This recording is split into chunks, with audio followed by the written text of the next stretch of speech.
Tokiko musikaren eskubideak defendatzeko Ipar Euskal Herriko hainbat musikari eta elkartek erenez kolektiboa sortu dute. Gaur egun Frantziako SACEM elkargoa arduratzen da musika eskubideez, baina egitura horren kudeaketa lausoa salatuta egitasmo berri hau sortzea erabaki dute. Egoera irregularrean dagoen etorkin baten aurkako lan esplotazioa eta trata delitua ikertzen ari da Baionako auzitegia.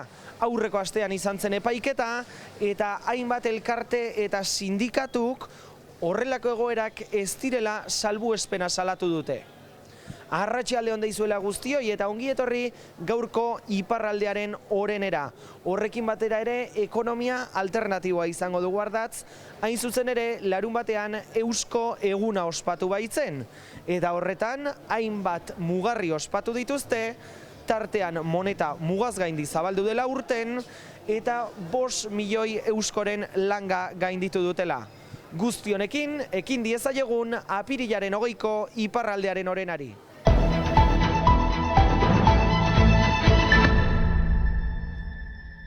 Eusko Eguna ospatu du Euskal Moneta elkarteak 3. ezpeletan. Aurtengoan ekitaldiaren eta ospakizunaren erdigunean, Tokiko moneta mugaz gaindi Hego Euskal Herrira zabaldu izana goraipatu dute. Aurtengoa fokoa eman dugu gure moneta proiektuari, hau da hegoaldean ari den gogoetatzen proiektu bat, bai Baztanaldean eta Oarsoaldean tokiko moneta bat eratzeko, euskoaren antzekotasun guztia duena, ber baloreak, ber sistema informatikoa, bateratze prozesu baten egiteko goizala berant. Lorpen administratiboa hori eta lorpen kolektiboa berriz, Eusko Egunerako 5 milioi euskoren langa gainditu izana.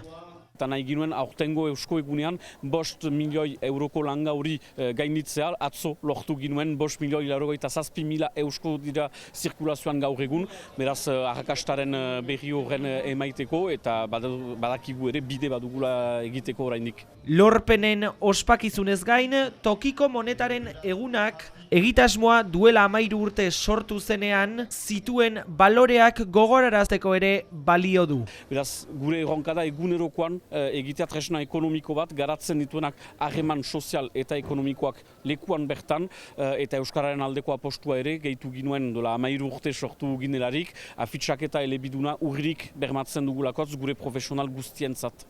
Euskoak 10 herriko etxe eta Euskal Elkargoaren bulegotan erabili daitezkela 5 milioi eusko, 6.000 arpidedun eta 1.400 profesional kidetuta iritsi da Euskal Moneta elkartea 2026. urtera. Etorkizunera begira, badela zer egin azpimarratu dute hala ere, besteak beste, Ipar Euskal Herrian kide gehiago lortuz eta hegoaldean zabaltzearekin jarraituz.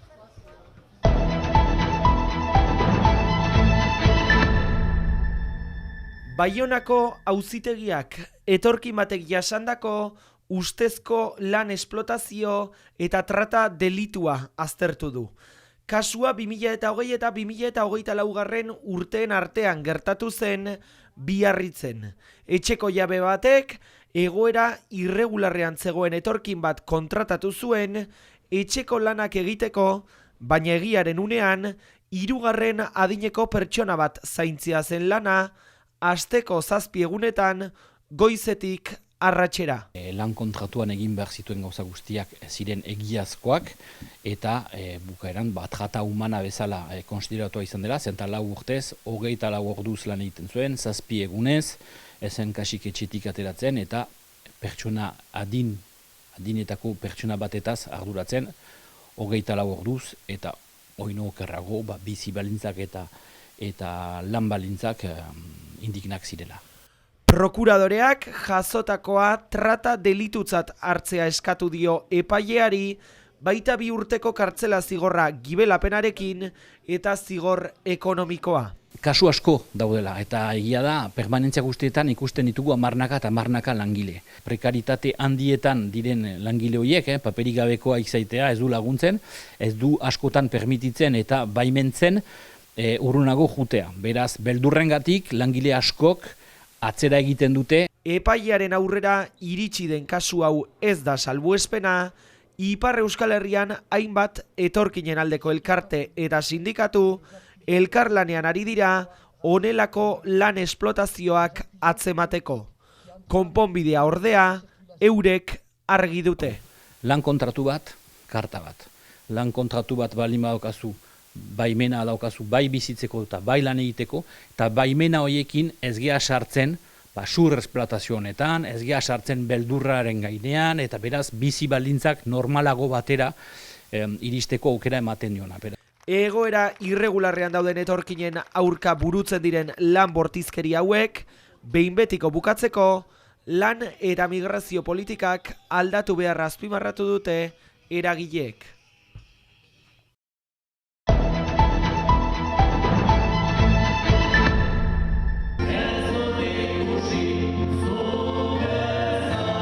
Eskubide historio horietan, adibidez, neok ez daki argiki nola kudeatua den, nola egina den. Euskal musikaren egile eskubideak modu egokiagoan kudeatu eta defendatzeko Ereñez elkartea sortu dute hainbat sortzaile elkarte eta erabiltzaileek. Guk diogu eskubide horiek guk sortzen ditugula, gu herritarrok, eskualdunok, eta ea ez denez mementoan ordua eskubide horietaz edo horien ardura gure gain hartzea pixka bat gehiago edo bederen hori interesatzea. Gaur egun SACEM Frantziako musikagileen elkargoak kudeatzen ditu eskubide horiek, baina erabiltzaileei dirua eskatzen badiere, sortzaileei ezer gutxi iristen zaie. Ez dakigu zeinetan iristen zaizkigun, hori da. Gu mementoan nahi ginukena jakin da argiago, zer iristen zaikun nahiko lausoa da mementoan. Beraz, nahi genuke jakin biltzen den horretaik, ze usta berrizunat itzultzen den, ea behar den guzia itzultzen den, nola itzultzen den, zergatik hartzen den. Eurek adirazitako kudeak eta lauso horren ereduetako bat, Pausuko saia ostatuak pairatu du. Edatutako musikaren egile eskubideengatik, SACEMek 9.000 euro eskatu zizkion. Elkargoari pagatutakoa norentzat izango zen galdetuta, ez zuen erantzunik jaso. Ez egiten duten bezala, ezin da. Eta horiek dute auzitegien eta estatuaren sustengua. Bez gero, bez etorri zen multa pagatzea, 9.000 eta 300, eta nik egan ez dut pagatuko. Saiako kontua ustu egin dute. Ereñez elkartea sortuta beraz, euskal musikaren egile eskubideak defendatzeko modu kolektiboan nahi diote erantzun musikagileen elkargoari, artista eta erabiltzaileek. Euskal musikak izan dezaken dimentsioa aztertzea dute lehen pausua horretarako.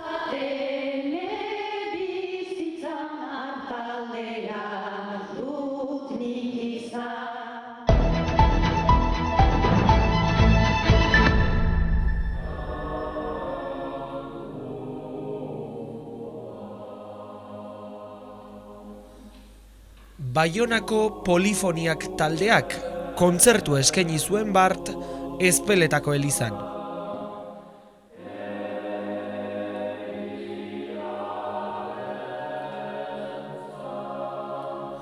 Baionako Polifoniak taldea 2018an sortu zen. Abesbatza polifonikoak musika partiziorik gabe, ahotsak nasi eta harmonia bilatzean oinarritzen dira. Horrelako taldeek ez dute zuzendaririk izaten eta kantarien artean hobe entzun eta ulertzeko borobilean kokatzen dira. Baionako talde honek kulturaren aniztasuna adierazteko euskerazko, oksitanierazko eta kortxikarrezko abestiak kantatzen dituzte.